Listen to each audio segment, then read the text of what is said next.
Canada. I woke up bright and early to ride the flat Vermont countryside towards the northern border of our fine country. It was brisk, and the sun was barely peeking beyond the horizon of the lake I was following. Border Patrol was a small 2-lane shack that seemingly hadn't seen a car all night. I rolled up to the gate, and the French-Canadian officer took my passport. He asked me where I was from, but I misheard him and started telling him the whole story about my bike ride and how I was headed to Sault Ste. Marie. He stopped me, annoyed, and repeated himself. "Where are you from?" I was like, "Oh, Kansas City." His French accent was so heavy that everything he said had a tinge on it. He asked other things, like if I had alcohol or perishable foods, no and no. Then I was through in 5 minutes. Didn't check my bags or anything. I realized soon after that I did have alcohol, because Rob in Durham loaded a little shot of something in my bag. What a dick. I finally made it to Canada. The first road sign I saw gave an example conversion from miles to kilometers and boldly stated that Canada goes by a kilometer speed limit. There was a handful of "Bienvenue" welcome signs, then nothing but fields of gold for hours. The early rising sun was glistening off the calm pastures in the distance. It wasn't a windy day, but just enough of a breeze that the tall grasses and crops swayed gently. I quickly learned my cardinal directions in French by reading highway signs. I guessed what everything meant and hoped to maybe have a base of French words to use while in Montreal. I anticipated the fateful moment when I would have to interact with someone who didn't speak English. 20 kilometers down the road, I found a Tim Hortons. Through a series of hand signals and a smile, I was able to stumble my way into ordering food and a coffee from a teenager who only spoke French. Tim Hortons is the Canadian equivalent of Dunkin' Donuts. I would find it my savior throughout this stint in the North. I had a cell service plan through my phone carrier that boasted of international calls in Mexico and Canada. I just assumed that meant I could use all functions of my phone in those countries. I found out it only meant I could call out to Canada without any charge, from the USA.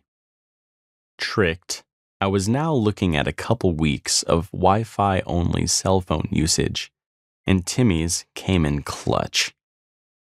I was finally heading straight towards Montreal.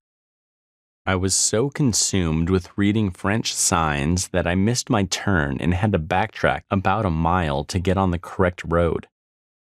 There was ample signage indicating that cars must give bicycles 3 meters of space when passing. I appreciated that, especially since there was no shoulder. I saw masses of road bikers out there. Some were in teams and some individuals, but they were all serious.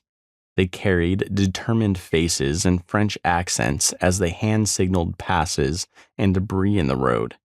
The closer I got to the city, the more bike infrastructure I enjoyed. I weaved through suburban neighborhoods on 2-way cycle tracks. I caught a multi-use path that followed the river for a few miles. I was stopped at a drawbridge where a giant cargo ship passed through. There was already a large group of cyclists waiting to cross. The ship was named Whistler, and it was enormous. Once I crossed the bridge, I found myself in a unique part of the city. Montreal built a dike in the middle of the river that follows the entire east side of the city and opened it solely to bikes and pedestrians. The pathway was equivalent in size to a 4-lane highway, and my narrow lens of the world had just been widened with possibility. I saw hundreds of bikers going in both directions, and the view of the city was spectacular from the island. I stopped to take a picture of the cityscape when a gang of bike cops saw my bags. They came over to ask what I was doing. It was a fun interaction, and only one guy spoke good English, so he translated for everyone else. They joked around and gave me tips on how to experience the city. I was stoked at how hilarious and laid back they were. We took pictures together, and they gave me $15 Canadian. I challenged them to lift my bike, but none could lift it more than a couple inches off the ground. I ribbed them that they need to get back in shape. Montreal is basically one big island, similar to Manhattan. To get into the city, you have to cross a bridge over the river. As I exited the dike, I was spit onto a gigantic steel bridge that I felt was 10 stories above the water. I was launched down into a closed road with walls and fences. I thought the surroundings looked odd, but I soon realized I was on the Formula One racetrack. They opened the track to bikes and pedestrians when races weren't in season. That was a neat experience. I passed this place called the Biodome that was built for the Olympics in 1976. The city converted the previous velodrome track into an environmental museum. They originally wanted to create an outer layer of film that would capture heat the same way human skin heats the body. It was an innovative idea, but unfortunately, the membrane material was highly flammable and caught on fire before the experiment could come to realization. I cruised through downtown and ended up in a few beautiful residential neighborhoods. I noticed the townhomes and apartment buildings were very European in their designs. Most of them tucked modestly against each other and had skinny spiral staircases leading to the second-story entrances. I could feel the intentionality in these building designs and the surrounding space. There was a shady canopy of tree cover and plenty of greenery to help forget you were in the heart of the city.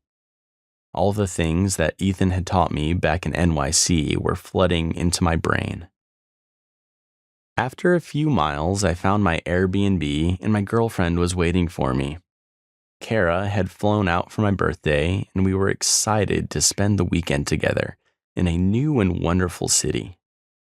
Thankfully, she bought an international phone plan so we could navigate the train and bus routes. We discovered we were staying down the street from the Montreal Olympic Park. They had turned it into a public space with a museum, and it's still used as an auditorium. We spent a few hours there and passed it daily on the bus. It featured a massive tower, which has become one of the most recognizable symbols in the Montreal skyline. We visited the botanical garden, which featured an insectarium exhibit. It included a food truck with insect food. We got a falafel cricket burger and a taco with silkworms. This counted towards the most ambitious items eaten on this trip. I learned that Montreal is very old. It's set up in layers vertically and horizontally. You have the old town, the new downtown, and the suburbs. We spent half a day in the old town and oogled over the immaculately ornate stone buildings. There were pointed spires and serif ornaments that only a master mason could accomplish. Many structures towered in height, offering an inviting welcome through wood and iron doors. There were brick streets and claustrophobic alleyways. Kara wanted to buy me a birthday present, so we spent a couple of hours at an adventure ropes course park. The obstacle ropes were built between two giant pirate ships. We could climb through the ships and then carabiner onto a rope and zip down to the hull of another ship across the sandpit. It was mostly full of kids, but I'm still a kid at heart. We explored the modern architecture of the new downtown and the remnants of the city's World's Fair. We had a blast riding their subway system. The trains used rubber wheels instead of steel tracks. Each station had an individual artistic theme and was also connected to what they called the Montreal Underground. Due to the bitter cold in winter, the new downtown buildings were connected underground with tunnels, which allowed the public to walk unscathed by the brutal cold. We probably didn't even scratch the surface of fun secrets to discover. This weekend was much appreciated, and I was in good spirits after experiencing such a beautiful place with my lover. Montreal is now my favorite city. The combination of history, European influence, and plain practicality of everything stole my heart for years to come. Monday morning, Kara set out to fly back to Kansas City at 4 a.m., and I needed to leave before 11. I needed to stock up on supplies, so I stopped at a Walmart. It felt like an American Walmart, except for one minor change. Everything was in French. I knew what I needed, but finding it took me twice as long. I just wanted some canned goods. I looked down every aisle at least twice before finally finding the canned vegetables. Most of their packaging had small fonts and no pictures, so it felt like a needle in a haystack. I was getting hangry for lunch. I saw a delicious baguette and some brownies on the sale rack and figured that would be satisfactory. I finally checked out and sat on the ground next to my bike to eat this carb fest. I hoped to pack up leftover brownies for later, but ended up dropping them upside down. To my dismay, they were melted and splattered all over the box. Bummer. Now the Canadian adventure really starts. I zigzagged my way out of the city and eventually made it to a tree-lined 2-lane road straight to the town of Ona. I found out there was no bridge over the Ottawa River, so I would have to ferry across. The ferry dock had a sign that showed it ran every 30 minutes. I got there just as the ferry left, but it was a good excuse to get a coffee and chill. There was a cute French cafe behind the dock, and I locked my bike on the side of this driveway beside it. A lady behind the building yelled at me in French and said to park it behind the building. She probably owned a house back there and wanted to assure me it would be safe while I visited the cafe. I thought she was pissed, but her smile told me she was just trying to be direct. I went into the cafe and the barista barely spoke any English. She told me she was the owner, and I stood in awe as she made my perfect cappuccino. I sat in silence for a few moments with my coffee before returning to the dock. I barely caught the ferry as the last cars were driving on. Once we shored off, the boat clerk approached me with the biggest grin on his face. I asked how much the ride would cost, and he said, "Well, I'll charge you $2 for the bicycle. I've never seen someone just come on with the bike." His name was Harold, and he told me he had been working on the ferry for 40 years. He was wearing a bucket hat and plaid shirt with suspenders. The epitome of red-green. I asked him about all the Canadian anniversaries I'd seen on posters in the city. Canada Day was coming up on July 1st, and it was their 150th year as a nation. Both Quebec and Montreal celebrated substantial anniversaries. They predate Canada as a nation. He went deep into the history of each holiday, and I found it informative. I was ignorant of Canada's history, and he said that's usually the case with Americans who come over. He ranted that Canada never gets in the news, and the world never knows what's happening here. Maybe it's good that the country isn't caught up in scandal after scandal, though they still have their similar problems. It was a fun conversation, and I wish I could sit down and talk to this guy forever. The ferry ride came to an end, and I had to hit the open road once again. A storm rolled in and hit me as soon as I got to the town of Rigaud. I took shelter in a small diner that was off the main strip. There was only one table and a couple employees, They seemed to be having a good time behind the counter, speaking in French and laughing at each other. I started looking at what I thought was the menu when one employee swirled his finger to spin me around to see the actual menu on the wall behind me. I was getting a peculiar vibe from the two employees, I think because I spoke English. I was cracking up inside as I watched these two friends sass each other and goof around. I kept to myself and ate while examining my map. After an hour, the sun came out and everything seemed to be in the clear. I paid my tab and asked the employee what Regaud was known for. Snarkily, he let me know that I pronounced the name wrong and replied, "Basically, you've seen it." As he and the other lady laughed, they explained it's not very big and the enormous cathedral is all that's worth anything in the city. I got back on my bike and continued towards an elusive campground I hoped existed. There was a bridge that crossed the river out of town, but it was under construction and blocked. It didn't seem to have any sections missing, just a solid bridge. I followed the detour for a couple of miles, but if I didn't see another bridge soon, there might not be one for a long time. I finally looked at my map, and sure enough, there wasn't a bridge for over 8 kilometers. I couldn't waste that kind of time, as it was getting late. I turned around and crossed the blocked bridge with no problem. A big storm rolled in yet again. I couldn't believe how the clouds seemingly came out of nowhere. I finally saw the anticipated campground in the distance after 8 p.m. and was hyped. As my tires hit the sand of their parking lot, the sky unloaded again. The timing was impeccable. I proceeded into the office where the owner, I presume, was hanging out. I told her I had a tent and wanted to purchase a spot to camp. She said, $35 a night for a tent, but tent camping season has yet to open. I can't let anyone stay for another couple of weeks. She blamed it on the rain. I explained to her that I had just ridden from Montreal and had nowhere else to camp nearby.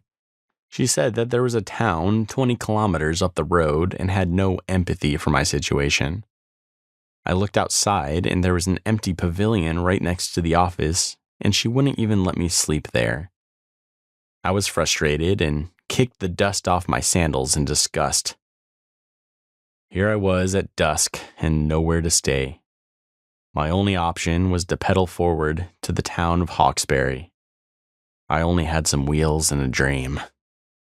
The highway eventually merged into the interstate. I saw a giant sign boasting no bicycles and no pedestrians in English, so I knew I wouldn't have an excuse if I got pulled over. I had to navigate onto a dark side road covered with trees, blocking all moonlight from my path. The side road eventually turned into gravel, and I rode wet dirt for about 12K. I finally merged back onto the highway and rode straight into town. I searched for stealth spots to camp, but nothing spoke to me. The problem with the forest out there is that it's all overgrown with 4 feet of grass, not easily accessible by tent. I saw a compound that housed bread delivery trucks, and one of the trucks was open. The back of a truck could be an exciting place to sleep. I immediately thought of waking up at 5:30 a.m. to a guy getting in the truck and driving off with me in it. Negatory. I came across a dumpster storage facility and thought pitching a tent inside a big construction dumpster could be cool. No one would see me and I'd be safe with the walls. Again, I imagined a forklift loading me into a flatbed truck at 4 a.m. and being terrifyingly transferred to a construction site. No dice. I arrived in the town center around 9:30 p.m., wet, exhausted, and frustrated. I found a Timmy's and stopped by to steal the Wi-Fi and figure out what to do for the night. I found the motels in town were modestly priced. I inquired about a jacuzzi suite for basically the same price as any other basic room in town. I was off. I had to get there before 10 p.m. when they closed everything down. I was impressed by the scene when I arrived. They had a bar, a full restaurant, and then a line of motel rooms. The office was just the bartender, and they did everything old school. No digital system. She wrote my name in the guest book with my time and room number, then handed me a set of brass keys. I rolled into my room and was ready for a chill night. There was no shower, so I just got the tub water going and I laid down and zoned out. This wasn't a jacuzzi like you would see next to a swimming pool. This thing was built for one, sat a couple feet off the ground, and was a bathtub with jets. It was the first time I'd stayed in a suite like this. Self-care, I guess. I spent 45 minutes in the bath reading a book and was finally relaxed for the night. I went to bed just after 11 p.m. and pondered if this would be par for the course in my Canadian adventure. The room included a breakfast plate at the hotel restaurant, so I woke up early to redeem my eggs and hash browns with a few cups of coffee. They were playing a funky 70s radio station, and that got me hyped for the day. I felt somewhat recharged after spoiling myself, but I was still uncertain what the rest of the country would give me. Rain quickly became the central theme across the north at the tail end of June.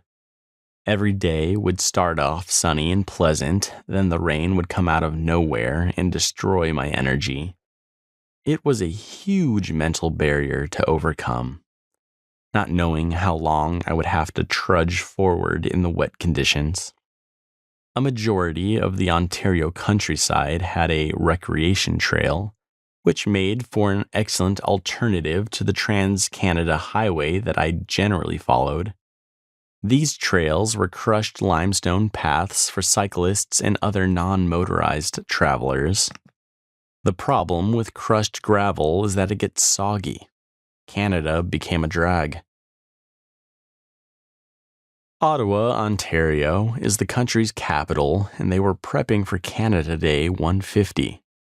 This was my destination for the day, and I was excited to visit another capital city. It had been raining for half the day, and I had to find shelter just to look at my maps. I was relieved to see the Welcome to Ottawa sign at 3 p.m., but I was still 15K from the city center. I really allowed myself to be too hopeful. A welcome sign boasted that they were a bicycle-friendly city with a population of over 900,000. I enjoyed weaving through their excellent bike trails all the way to my host home in the heart of the city. I was stopped by a fork in the trail that didn't have any signage. I waved down a jogger to ask for directions, and he pointed in the direction I was already heading. That ended up being the wrong way, and I had to turn around after going down a spiraling multi-story ramp. I had to pee badly and decided to quickly post up next to a tree. Luck would have it that some cyclists rode past me, but didn't say anything. Those kind Canadians. I arrived at my host home wet, depressed, and ready to lay on the dry floor of their garage. They weren't home yet and had given me the garage code to get inside. I unloaded my gear onto the floor and slowly made my way into the dry basement. It was like heaven after 6 hours of water torture. They prepared a pull-out bed and had a towel laid out for me in the basement. I was thankful for these people letting me stay that night. Ruth and her husband were retired and now ran a bicycle touring business, leading rides around North America. When they were in town, they hosted cyclists like me. When they got home, I asked them about Canada Day, and the husband educated me on the political landscape of Canada. I loved picking their brains and learning more about this country, since I'm admittedly ignorant. I didn't try to dig too deep as to start an accidental political rivalry. They mentioned having a relative who visited the University of Kansas that summer to possibly play on the basketball team. I decided to mention that basketball was invented in Kansas. They were quick to correct me and say it was invented in Canada. Through some Google searches, we found the truth.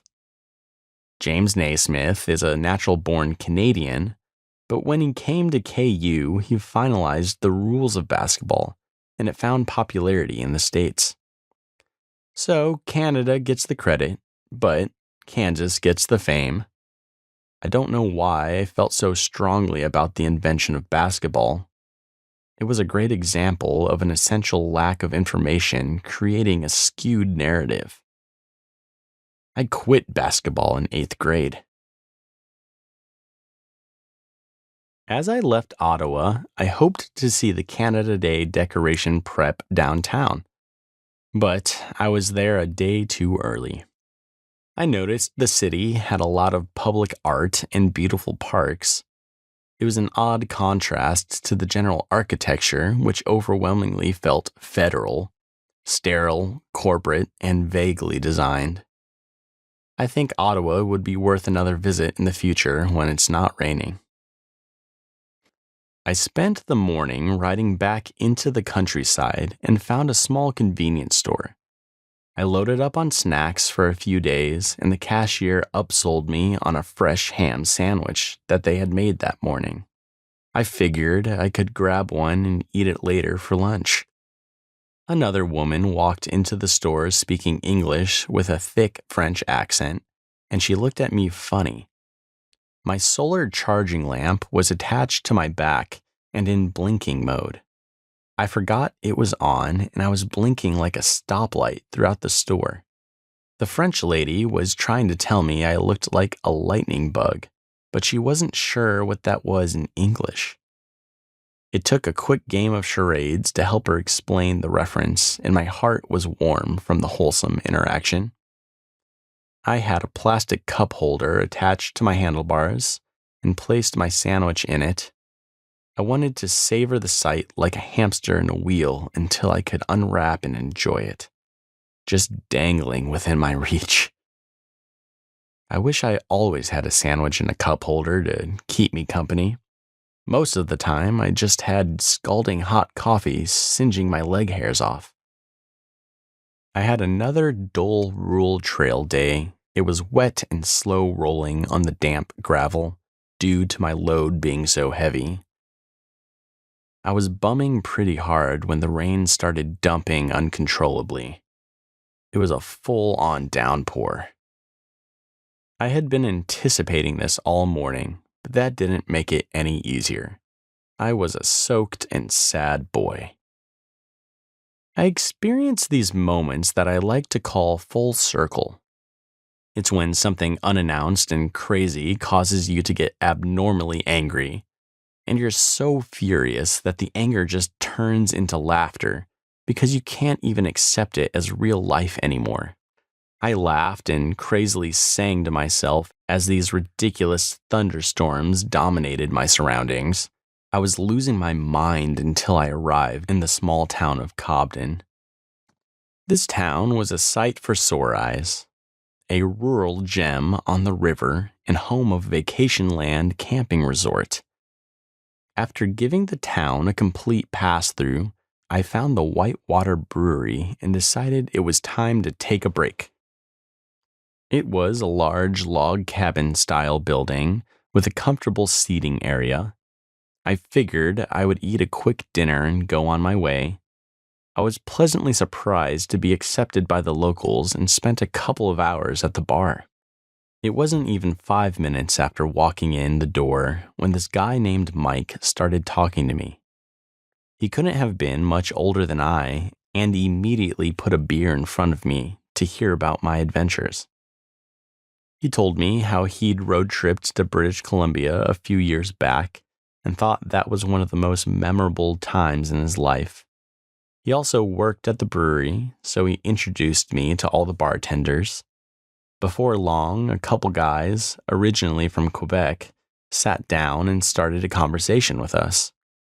They proudly explained all the things I missed out on in Quebec and recommended I make it back someday to visit more than only Montreal. They got super political on me and asked what I thought about Trump tweeting.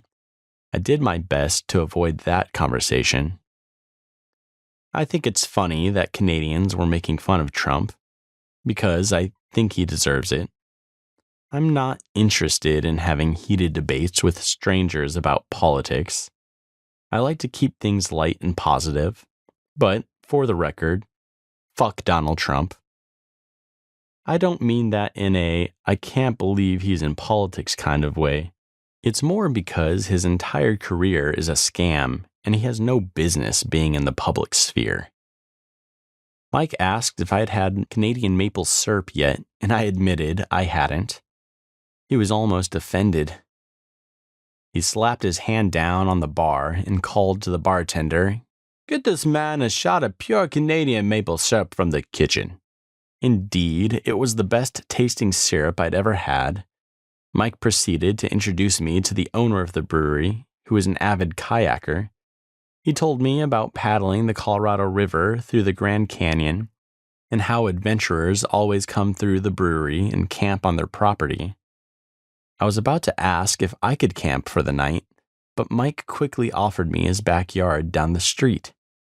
We left and I followed him to his house. His mom offered to let me stay in the spare room instead of pitching a tent, and I gladly accepted. The spare room was a bed in the middle of a storage sea. I tiptoed my way to the bed and heard fireworks cracking off over the river as I fell asleep.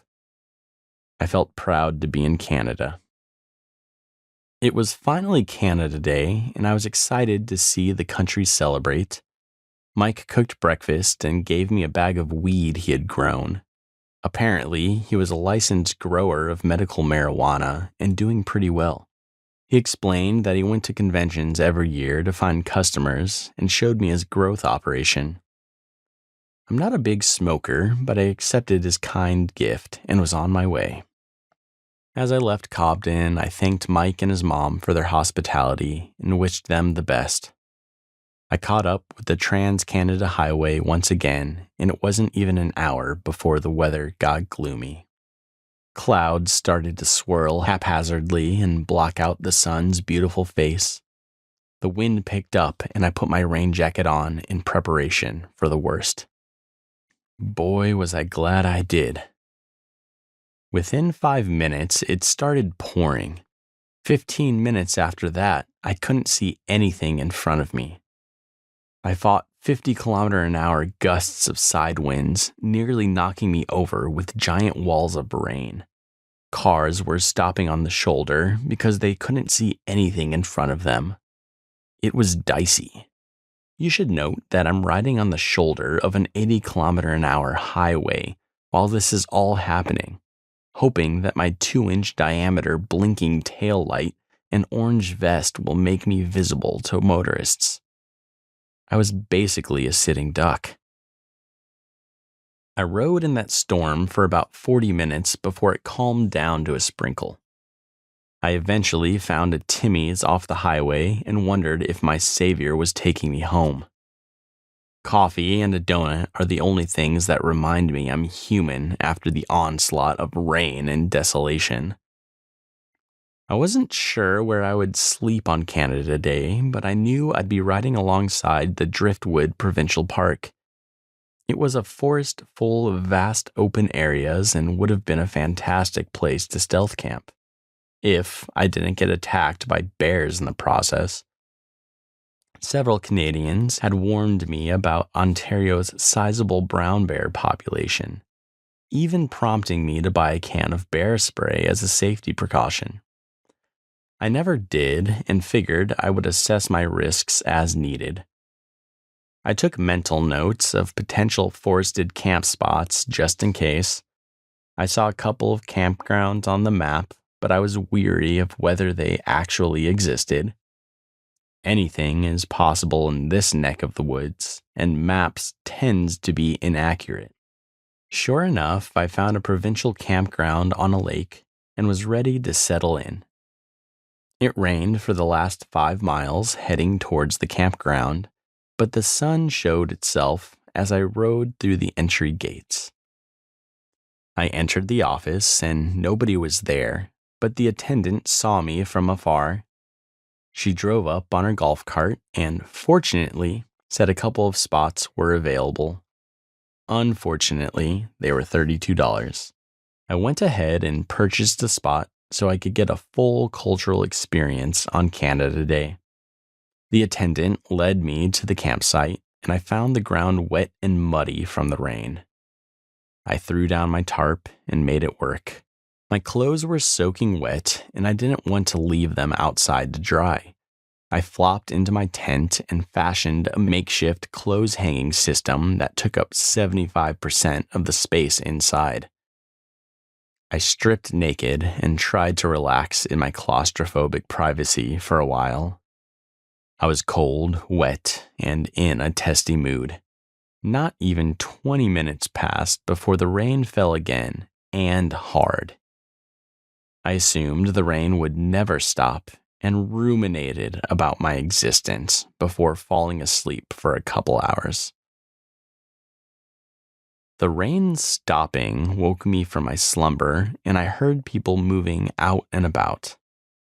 That was the sign that celebrations were finally starting. I emerged from the tent and walked over to the shorefront with my wet clothes on, since none of them actually had time to dry. There were probably 50 people, ranging from kids to retired folks, and a tall Canadian flag waving in the wind. There was also a table with Canada Day props for taking a picture. Mostly beavers in flannel winter hats. The campground owners wore goofy Canada Day hats and fried up beaver tails. My brain went in every direction after hearing that title, but thank God they were just funnel cakes. I waited around to snag a tail before they started lighting fireworks. Nobody talked to me, and I wasn't feeling very social. I stood admiring the lake and northern dusk colors. The property was surrounded by tall pine trees, and their shadowy silhouettes loomed over the pink and purple water reflections. It felt like a scene straight from an oil painting. I watched people load up on a pontoon boat with fireworks and hoped they would fire them off promptly as I was still tired. I decided to take a shower and walked over to the bathhouse. Most campground showers are terrible, if they exist at all. These facilities were surprisingly excellent. The building was a cozy log cabin with warm lighting. It had super hot water and good pressure. The camping fee was well worth these bathrooms. I was pleased to find a bit of relaxation before falling asleep to the sounds of fireworks cracking late into the night. I was finally done for the day and able to smile. It had been an interesting day of wet adventures. I reflected on how Tim Hortons was the only redeeming characteristic of Ontario. I woke up the following day to the sun gleaming beautifully off the lake beside my campsite. It deserved a picture, but I didn't take one. My jaded heart needed a moment that was only remembered as a feeling. I packed up carefully because the ground was still very wet. I felt like a slow steam engine hoofing my way up the dirt mountain leading out of the campground. Not my favorite way to start the morning. I tried to clean the storm debris off my bike chain, but it seemed there was still something crunching in my drivetrain. I didn't feel ready for any more rain. I made a hard right onto the highway and headed west. I found the landscape to be very hilly yet beautiful. Green pine trees spanned seemingly forever in every direction, with climbs, and more climbs. Now that the sky was clear and my glasses weren't fogged up, I noticed a lot of wildlife. A huge buck stalked me in the tree line at one point. I also saw a little baby black bear cross the road. I pedaled faster before Mama came around. It was scenic and serene as I trudged through those rolling forests. Those beautiful moments were short-lived as it rained again within the first couple of hours. It's psychotic how fast the weather changes up in the north. I crawled hills all morning and wondered why this had to be the start of my birthday. I made 66K before stopping for lunch fuel. I had a free birthday sub in my email, so I decided Subway was where my cheap ass should land. I drank my first Dr. Pepper in Canada. It was terrible, though somehow emotionally comforting. I was still hungry after Subway, so I decided to splurge and eat a second lunch at Timmy's down the road. I'm not a birthday fanatic by any means. I didn't grow up having elaborate parties or receiving perfect gifts. I'm mostly apathetic regarding my birthday or holidays in general. Usually, it's a good reason to stuff myself with barbecue. This year, I found myself in the middle of Ontario, far from the sauce-dripping meat of the Midwest. I made it into the city of North Bay and was excited to get this day behind me. I had no plan for evening accommodations, but saw a Pizza Hut and manifested stuffed crust into my near future. The food was thoroughly disappointing. I shouldn't have been surprised that fast food still tasted bad in another country. I found a hotel online that claimed a hot tub and a hot breakfast, which are my usual criteria. When I inquired about a room, I was disappointed to learn that the pool area was closed and they didn't serve breakfast anymore. I embraced my masochism and slept on the streets instead. After dark, I rode to a commuter parking lot with trees behind a dumpster. I looked behind my shoulder for any witnesses, then threw my bags and camping equipment into the bushes. I locked my bike to the dumpster and dove into the bushes myself. The space was not cleared, so it required a little hedging to make a flat surface for my tent. I also realized I had entered the mosquito kingdom. As I set up my tent, I felt the mosquitoes gnawing on my body and feasting on my blood.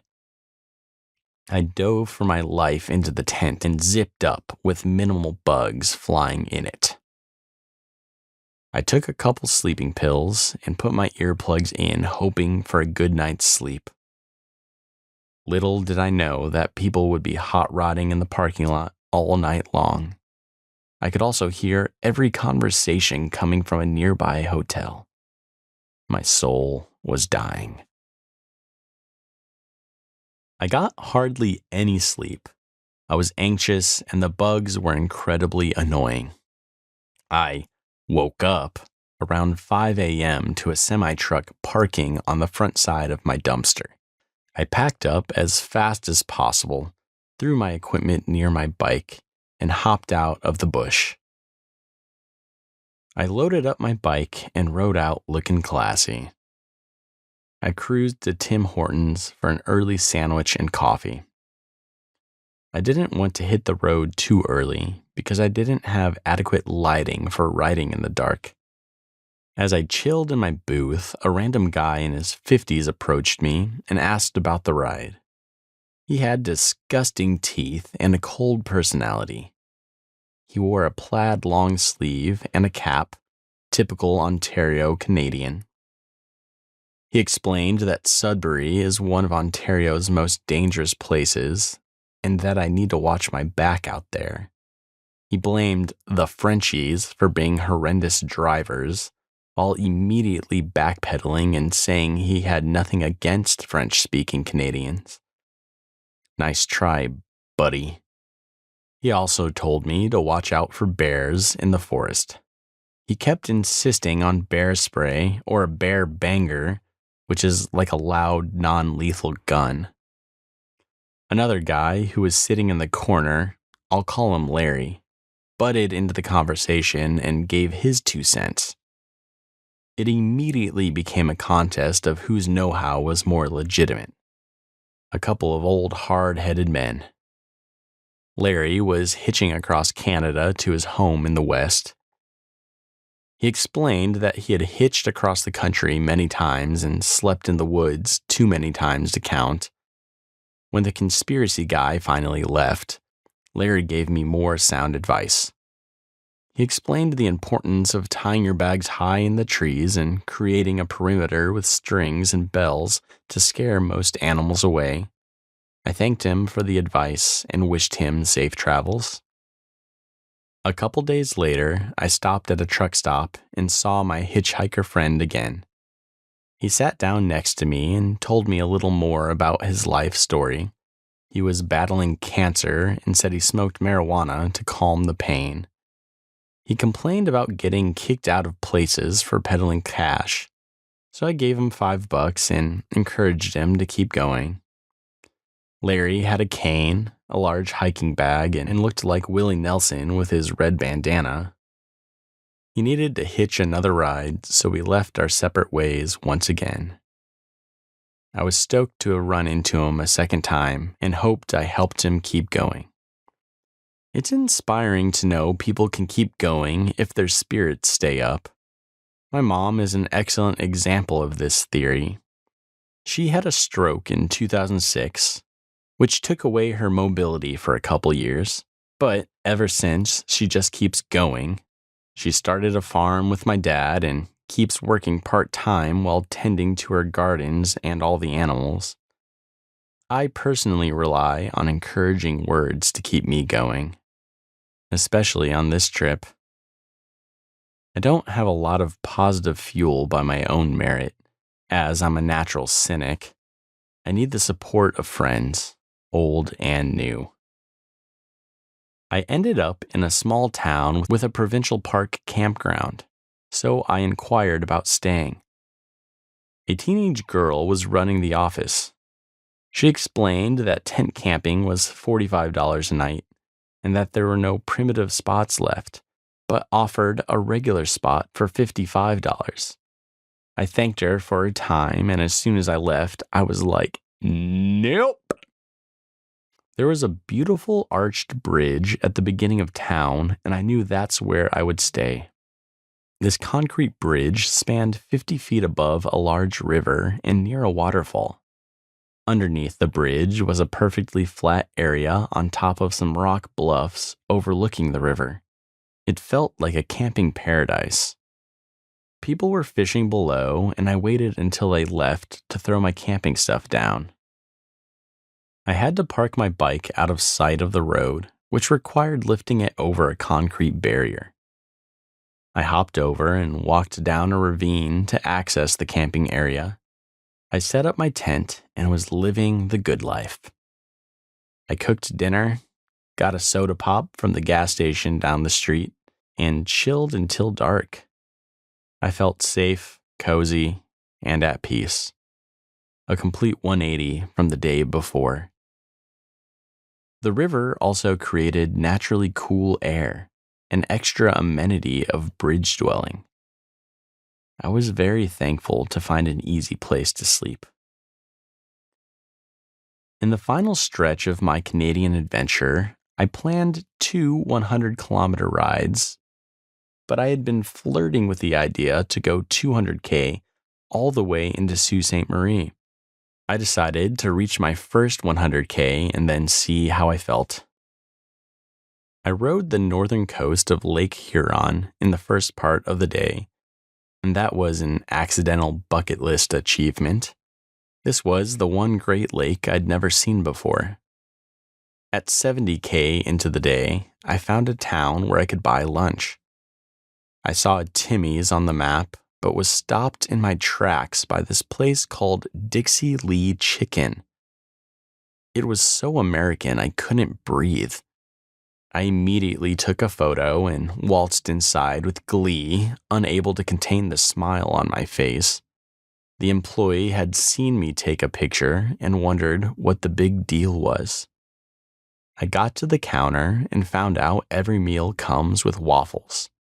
Like, wait a second. Every meal comes with waffles? Is this heaven? I explained to the cashier how crazy this precedent was and how it was the first time I'd seen fried chicken in Canada. She could tell I was a peculiar fellow, but was happy to take my order and serve me some great fried food. They had a TV blaring in the restaurant, and I watched a woman give the weather report for the entire country in one long wind. It was quite impressive, actually. I scarfed that chicken and waffles down fast and put my American stamp of approval on Dixie Lee. I rode the first 100 kilometers by 2 p.m., which gave me the confidence to make Sioux by dark. I chugged a Gatorade, then wiped the blue wash from my upper lip, imagining I was Michael Jordan. The remainder of the day would be very hot, about 32 degrees Celsius. That last 50 kilometers was very challenging. My ass hurt, my legs were sore, and I was red in the face. I couldn't keep enough liquid in my body. I didn't want to finish, but I had to for the sake of my soul. In this final stint across Ontario, I saw billboards for hotels and businesses that wanted to sound reasonably priced. They would say things like, "Not the best, not that special." They just wanted to let you know that you'll get your money's worth. That's the kind of advertising we're missing in the States. I finally saw a welcome sign for Sault Ste. Marie. However, like every other big city in Ontario, it was 15K from the city center. The highway turned north into town, and it was a long 8-kilometer stretch until I saw any sign of life. There was this big gas station called Wolfe, and I saw somebody camping on the side of it with a bicycle. I planned to camp at a bike shop that supposedly had a wooded area for traveling cyclists. I had called them earlier, and they gave me the thumbs up for staying 2 nights and taking a day off there. It was 10:40 p.m. when I arrived at the campground in complete darkness. The other cyclists were already in bed, and not a single tent was lit. I thought, oh great, everybody is going to think I'm stealing their bikes with all the noise I'm about to make. I tried to quietly unpack as fast as I could. I heard some people moving in their tents and hoped to avoid confrontation. It took me about 8 minutes to get everything popped up, and I jumped into my tent to sleep. I was excited to meet the other touring cyclists and the bike shop staff in the morning. I had done it. An almost 18-hour day and 200 kilometers. While in Sault Ste. Marie, I met fun people and tried to relax. I got a tune-up on my bike and replaced my pedals. It was great to hear about other cyclists' adventures at this crossroads. It was a popular stop for the plethora of cyclists riding west to east every year. The Trans-Canadian Highway is the best route for seeing the country. One of the most notable characters I met was a man named Bob. He was a scrawny man in his 60s, biking with a trailer. We got dinner together at a chicken place on my second night. Bob and I discussed how the world continues to change, and keeping up with societal expectations is like mental gymnastics. We compared US and Canadian economics. He explained how Canada had screwed the native people out of their land almost precisely the same way the US did.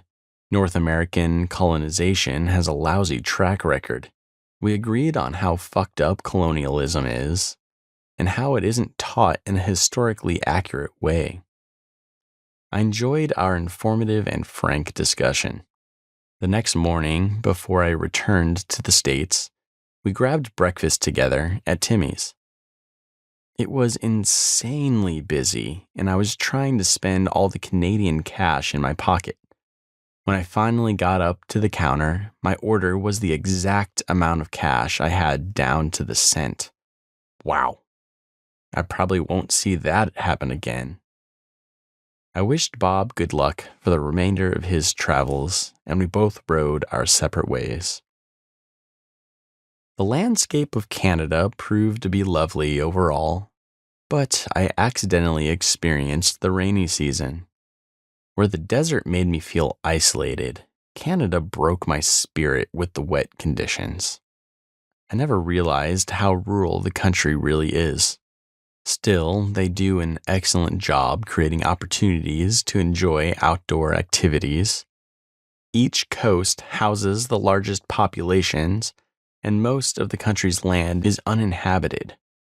In 2017, Wi-Fi was available at every restaurant, and wireless chip readers came to your table for payment. Canadian drivers are assholes. People like to tout their staunch political beliefs, and campgrounds are too damn expensive. Canada eliminated pennies and rounds every price above or below 5 cents. For some reason, chicken dishes are always more expensive than beef. I was encouraged by all the folks I had the pleasure to interact with. I found kind strangers and thoughtful conversations. Everyone had an opinion here, but having things to believe in is good. I'm thankful for the hospitality I was shown in the North.